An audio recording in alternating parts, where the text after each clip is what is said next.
6வது வருஷம் சீனாவோட தென்கிழக்கு பகுதியில் இருக்கிற ஹுவாலாங்டோங் குகையில தொல்லியல் ஆய்வாளர்கள் நடத்தின ஆய்வுல கிட்டத்தட்ட 3 லட்சம் வருஷங்களுக்கு முன்னாடி இருந்த மனிதர்களோட எச்சங்களை கண்டுபிடிச்சாங்க. இது மேல நடத்தப்பட்ட சமீபத்திய ஆய்வுகள் புது மனித இனம் இதற்கான ஆதாரமா தெரியறதா ஆய்வாளர்கள் சொல்லியிருக்காங்க. பொதுவா குரங்குல இருந்து மனுஷங்க வந்ததா சொல்லப்படுது. ஆனா மனுஷங்களாக நாம ஒருத்தர் மட்டும் பரிணாமம் அடையல. நம்ம கூட வேற சில இனங்களும் உருவாச்சு. அது எல்லாம் காலப்போக்கில் அழிஞ்சு நம்ம மட்டும் மனுஷனா தனிச்சிருக்கோம். இதை விஞ்ஞானிகள் ஆய்வு மூலமா நிரூபிச்சிருக்காங்க. ஆனா இப்படி பட்டியலிடப்பட்ட இடங்களை தவிர புதுசா இனம் இருந்திருக்கிறதான ஆதாரங்கள் கிடைச்சிருக்கிறதா விஞ்ஞானிகள் இப்ப சொல்லிருக்காங்க. 2006வது வருஷம் நடத்தப்பட்ட தொல்லியல் ஆய்வுல 16 மனிதர்களோட மண்டை ஓடுகள், எலும்பு கூடுகள் கிடைச்சிருக்கு. இத்தனை நாட்கள் வரைக்கும் இது எல்லாத்தையும் ஆய்வு பண்ண விஞ்ஞானிகள் இப்ப அந்த மண்டை ஓடுகளோட பற்களை ஆய்வு பண்ணிருக்காங்க. மொத்தமா 21 மனித பற்களை கண்டுபிடிச்சிருக்காங்க. இது மேல நடத்தப்பட்ட ஆய்வுகள் மனித பரிணாம வளர்ச்சி இதழ்ல வெளியாயிருக்கு. அதுல என்ன சொல்லிருக்காங்க அப்படின்னா, இந்த பற்களுக்கு சொந்தமான மனித இனம் மத்திய பிளீஸ்டோசின் காலத்துல வாழ்ந்தவங்க. இன்னைக்கு இருக்கிற தேதியில கிட்டத்தட்ட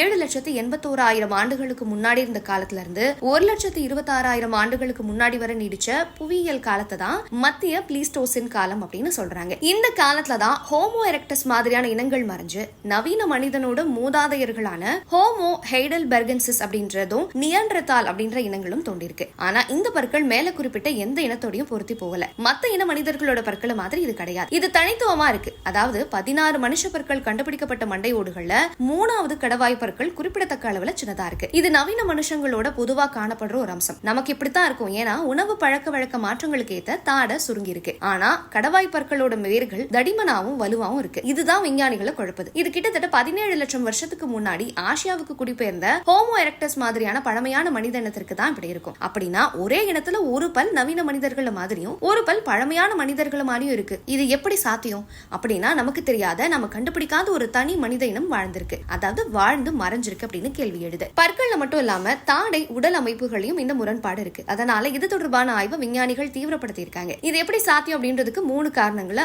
ஆய்வாளர்கள் யோகிச்சிருக்காங்க. சீனாவில் கண்டுபிடிக்கப்பட்ட எலும்புக்கூடு அங்கீகரிக்கப்படாத ஒரு புது இனத்தை தேர்ந்ததா இருக்கலாம். இல்ல நவீன மனிதர்களோட நெருங்கின தொடர்புடைய ஒரு கிளையா கூட இருக்கலாம். இது கிழக்கு ஆசியாவில தனிமைப்படுத்தப்பட்ட பரிணாம வளர்ச்சி அடைஞ்சிருக்கலாம். இந்த மரபு ஹோமோ சேப்பியன்ஸ் கிளையில இருந்து ஆரம்பத்திலேயே பிரிஞ்சு நியண்டர்தால் இல்ல டெனிசோவான் இனங்கள்ல இருந்து வேறுபட்டதா கூட இருந்திருக்கலாம். இல்லனா ஆரம்ப கால நவீன மனுஷங்களுக்கும் பல லட்சம் வருஷமா சீனாவுல வாழ்ந்துட்டு இருந்த ஹோமோ எரெக்டஸ் மக்களுக்கும் இடையில கலப்பு ஏற்பட்டு அது மூலமா பிறந்தவங்களா கூட இருக்கலாம். இது கொஞ்சம் பழமைவாத விளக்கம் தான். அதாவது உள்ளூர் சுற்றுச்சூழல் நிலைமைகளுக்கு ஏத்த மாதிரி இங்க வாழ்ந்த மனித இனம் தனியா பரிணாமம் அடைஞ்சா கூட தான் இருந்திருக்கலாம். உதாரணத்துக்கு மலை பிரதேசங்கள்ல வசிக்கிறவங்களுக்கும் சமதள பரப்புல வசிக்கிறவங்களை விட நுரையீரல் பெருசா இருக்கும். காரணம் அவங்களோட உடல் காலம் காலமாவே மலையேறி பழக்கப்பட்டது அப்படின்றதுனால இப்படியான மாற்றம் இந்த மனுஷ இனத்திற்கும் நடந்திருக்கலாம் அப்படின்னு சொல்லப்படுது.